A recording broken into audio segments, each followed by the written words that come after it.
जितनी चीजें रब आपके सामने खोल दे वो भी उसकी हिकमत, और जो चीजें वो नहीं खोलता वो भी उसकी हिकमत। वो कुछ चीजें आंखों के सामने कर दे वो भी उसकी हिकमत, कुछ चीजें आंखों के सामने से छुपा ले वो भी उसकी हिकमत।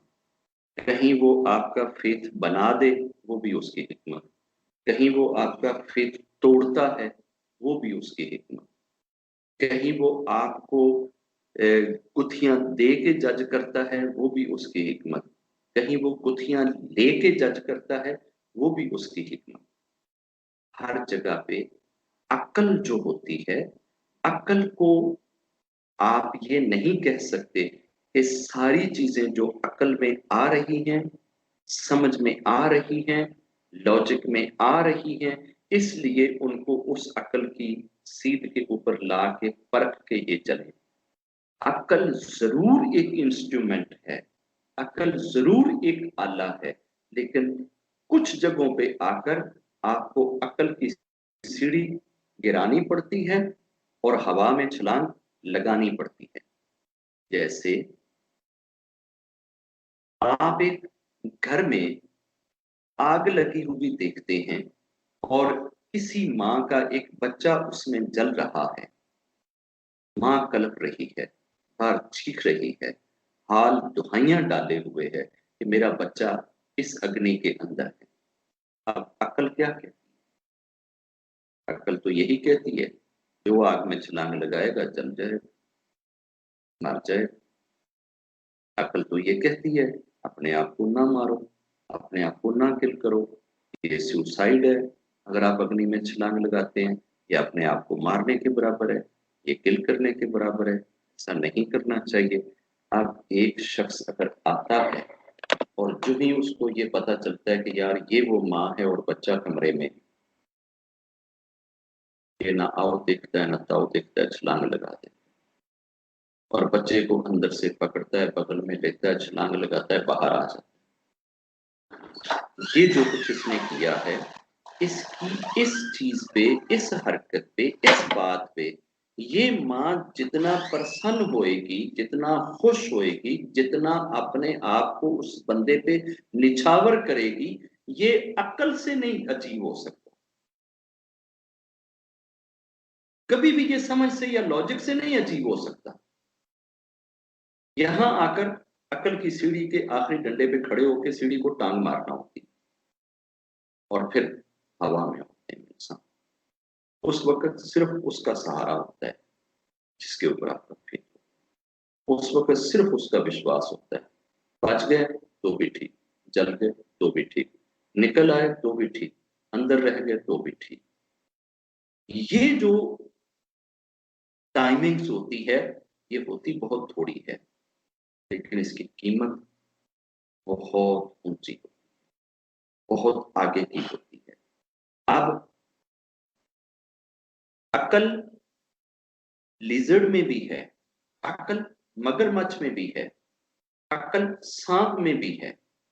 और ये क्या कहती है अकल इनको कि जी पेट भरो, जो मिलता है खा जाओ। इसीलिए कहते हैं कि सांप के सामने उसका बच्चा नहीं आता, मगरमच्छ के सामने उसका बच्चा नहीं आता, मछली के सामने उसका बच्चा नहीं आता, क्योंकि ये अपने बच्चे को भी नहीं छोड़ते। इनकी अकल ये कहती है कि ਜਦੋਂ पेट में लग जावे, भूख लग जावे, खा लो। बस वो खा लेते हैं, जो सामने चढ़ गया खा लेते हैं।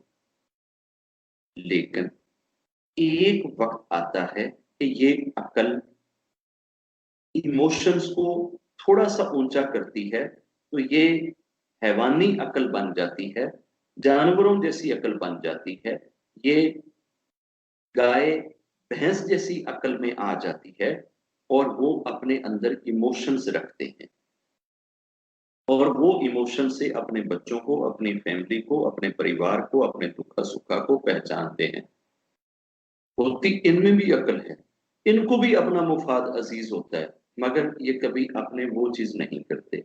इससे आगे जाकर एक अकल का लेवल आता है कि आप अगर,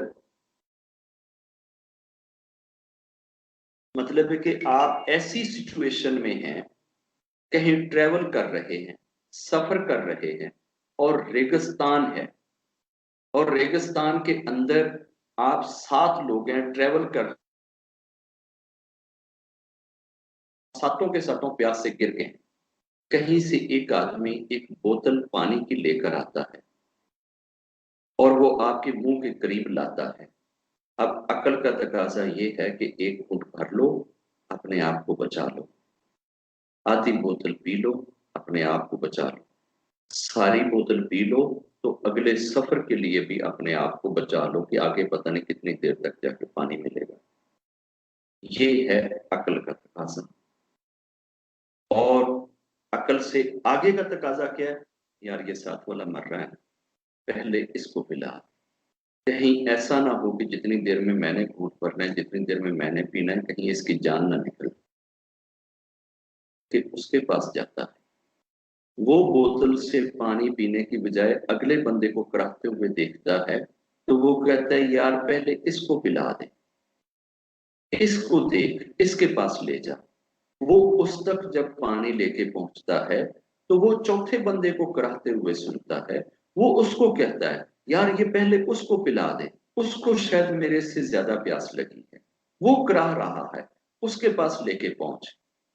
चौथा पांचवें के पास भेज देता है, पांचवा छठे के पास भेज देता है, छठा सातवें के पास भेज देता है। जब ये सातवें के पास पहुंचता है तो सातवां जान दे चुका होता है। वापस मुड़ता है तो छठा भी जान दे चुका होता है। उससे वापस आता है तो पांचवा भी जान दे चुका होता है, चौथा भी जान दे चुका होता है, तीसरा भी जान दे चुका होता है, दूसरा भी, पहला भी।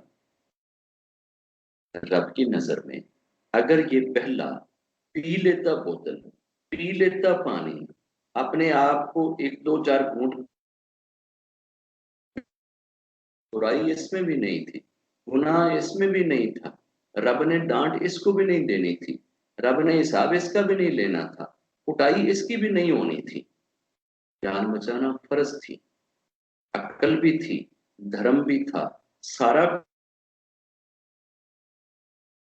को, धर्म को, सारी चीजों को साइड पे, अपनी आप पे, अपनी जात पे, अपनी अकल पे, हर चीज पे तरजीह देते हुए दूसरे को आगे कर दिया। यार इसको कर दिया। अब रिवार्ड क्या होएगा? अब रिवार्ड सिर्फ जल सेक्रीफाई का नहीं होएगा, इसने जल की एक बोतल सेक्रीफाई करी है, अब पूरी जिंदगी सेक्रीफाई करने का रिवार्ड होएगा। अगर जल पी लेता, खुद एक घूंट भर लेता, तो फिर बोतल आगे करता, तो फिर सिर्फ बोतल सेक्रीफाई करने का रिवार्ड मिलता। अब रिवार्ड बोतलों से निकल गया है, अब जिंदगियों पे आ गया है।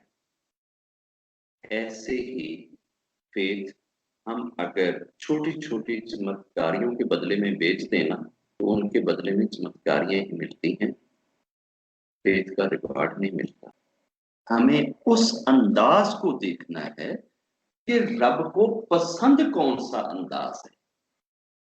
जो अंदाज उसको पसंद है उसको हम फॉलो करें। जो अंदाज रब को पसंद नहीं है, हमें पसंद है, हमें अच्छा लगता है, हमें जरूर खुशी होती है कि अगर रब हमारे दाएं बाएं ये चीजें करने लग जाए, कितना अच्छा लगे।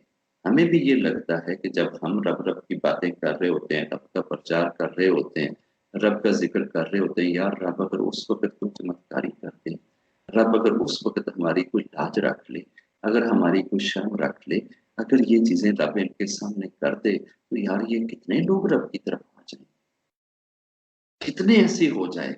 आप स्पिरिचुअल मार्ग पे उन चीजों को लेकर चलें जो बाबा विनोद आपको सिखाना चाहता है, ना कि उन चीजों को लेकर चलें जो आपको ज्यादा अपील करती हूँ, ज्यादा अच्छी लगती हूँ कि ये ऐसे होनी चाहिए, ये इस तरीके से होनी चाहिए, ये अगर यूं हुए तो हम शायद ज्यादा अच्छे होंगे। आप ऊपर वाले के साथ भी थोड़ा सा अपने आप को छोड़ कि वो क्या